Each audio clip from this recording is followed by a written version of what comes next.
تاسو د سر سودا چا سره کړي. د مشر بابا چې کوم جایداد او حق جایداد باندې ولی خانم گزاره وکړو، په حق جایداد ته موږ هم ناست یو مرله دې څوک وښیي، یوه مرله دې وښیي چې موږ زیاته کړي. دا یو ځل هغه نوی هغه نور راغلی دا نایب چې نوی جوړ شو هغه ړومبی جرنیل و د دې هغه جنرال امجد. تاسو هم کیدای شي چېرته په ټلویزیون کتلو هغه سړی لوی تیسمار خان و چې به راغی داسې قړته به یې کوله. پینډه کې په یو سیمینار کې را یو ځای شو او زه لا ناست یم زمانه مخکې د ده تقریر و یاره چې پاسې چې څه کنځل د انسان زده هغه د سیاستدانانو ته وکړو او دا غله او دا ډاکوان او دوی دا کړي او دوی ملک لوټ کړو دوی خزانې لوټ کړو. یاره سر به هم څوک وګومه ډېره اوږده قیسه وکړه چې اوږده قیسه وکړه. اوس زه هم په سټیج ناست یم راسره قاضي حسین احمد هم په سټیج ناست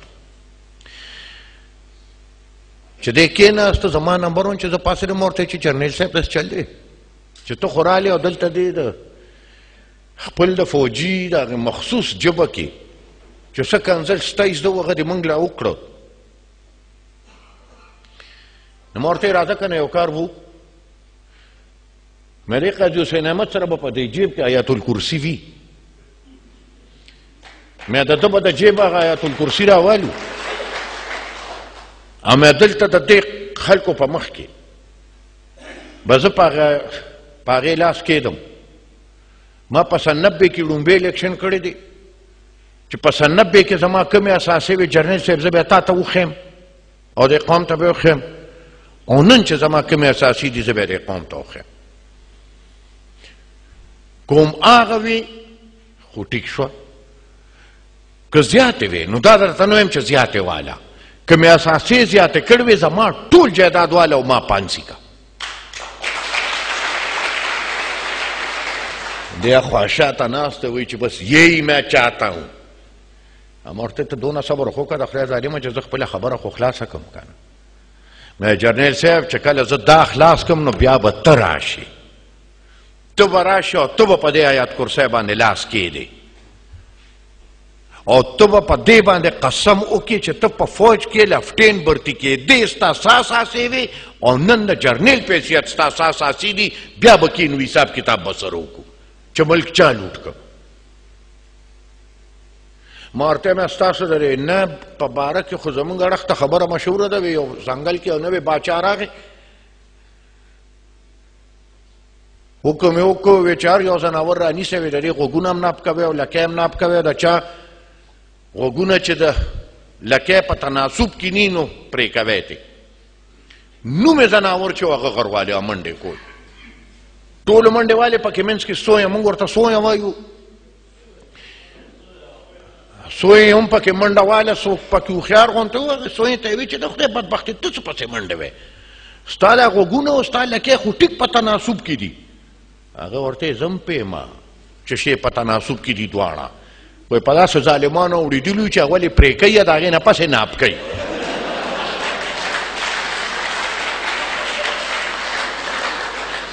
نو ما ورته ستا قانون خو دغه قانون دی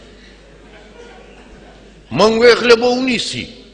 په ایمان یې وایي ستاسو د ټولو تمه وه او که تمه نه وه چې غله به ونیسي.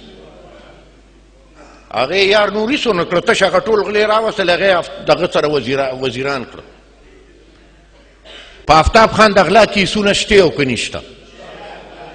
په دې فیصل صالحیات د غله کیسونه شته او که نشته په دې راو سکندر د غلا کیسونه شته او که موږ ته تپوس وکړو په سینټ کې هم سوال ورکړه لیکلی چې موږ ته وښیئ چې د څونه وزیرانو خلاف د غبن او د غلا کیسونه دي. لیکلی جواب راله حکومت پاکستان راکړه چې د شوکت عزیز په کابینه کې 7 داسې وزیران دي چې د دې خلاف کیسونه دي د غلا او د غبن. زه پاسېدم چې هغه سوال راغی ما ورته چې صاحب مې چې زه خو چې د سوال دی جواب ته ګورم نو اردو کې به درته ووایم ځکه چې هلته مې خبر اردو کې کوله پښتو کې رانه بیا ګډوډېږي. ما ورته چې ایک تو نیب زدہ ہے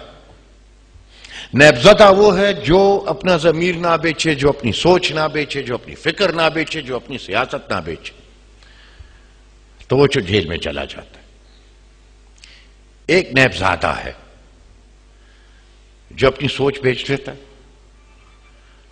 जो अपनी सियासत बेच देता है,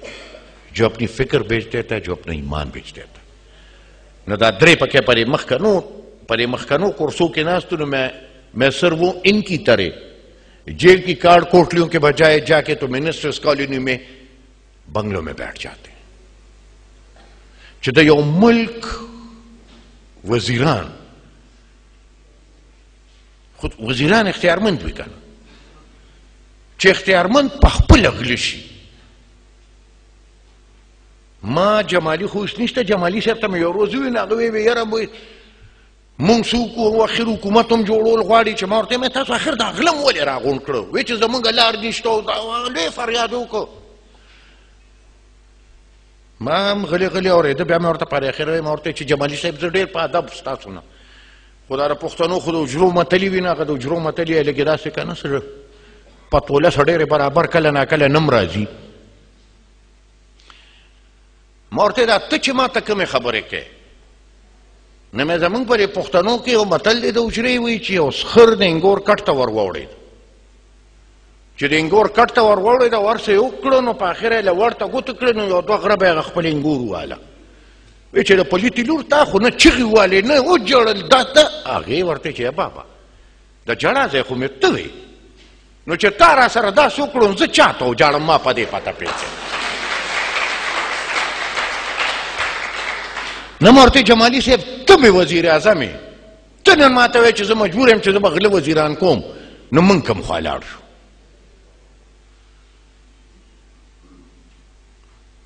दागा माहौल ले चक्कम माहौल के मंगल तनाजू सियासत को उस पोरमते दा जामे बच साथी ली दी दा दवा राता कवे चखरमते दा जामे तल बचो साथी नोर खबर नूदो खबर बस उस पदे है बस स्टासो मोमन ला तकरीबन 6 मिनटा मैं स्टासो दा हुक्म मुताबिक तखपल वक्त न ज़्यादा वागिश्तल हालात दा सीधी चढ़ेर पर खुशहाले हम रुसखतोल मुमनशम नखपल तकरीर आलान के तास पता रह सोजल चजदल तरागले में तास चमा तकरीर करे नखपल तकरीर में खत्म करे दा गनी खान पे शेर दे खुनन जज़द हालात तो तगोरम नुमाता दा अब्दुल मालिक फिदा यो शेर रा यादीगी चागा गो द बाबड़े द शहीदानो पायाद की लिखलो और सिर्फ ज़िक्र तो वेम चतास्त दा पता उलेगी चरसरे जंडे पर तहरीक के जवाज जमुन प्लारानो थ्रूनो ना जमुन मेंदो ख्वेंदो खपली विने कुर्बान करी दी अब्दुल मालिक उस्ताद यो नजम दे वही कफन पत्रख के दशयाले मैदान लजमा कफन पत्रख के दशयाले मैदान लजमा वही मर्गी अमराज तर्जमा और सर पतली के दाल्ला दरबार लजमा मर्गी अमराज तर्जमा वही द 400 प्रांगु बिबियाने वड़े जड़े वे कजवाना ने दरूणों मख के वे रवाने वही द सरफरोश जज्बा न व द चा कमा और मर्गिया मरादा तर्जमा और ब्या वही हुई द ख्वेंदो गीक के माशुमान द ख्वेंदो गीक के माशुमान पसर निवले कुरान आवाज दाओ प मैदान फख्र अफगान ता घटम पखपल अमरमा और मर्गिया मरादा तर्जमा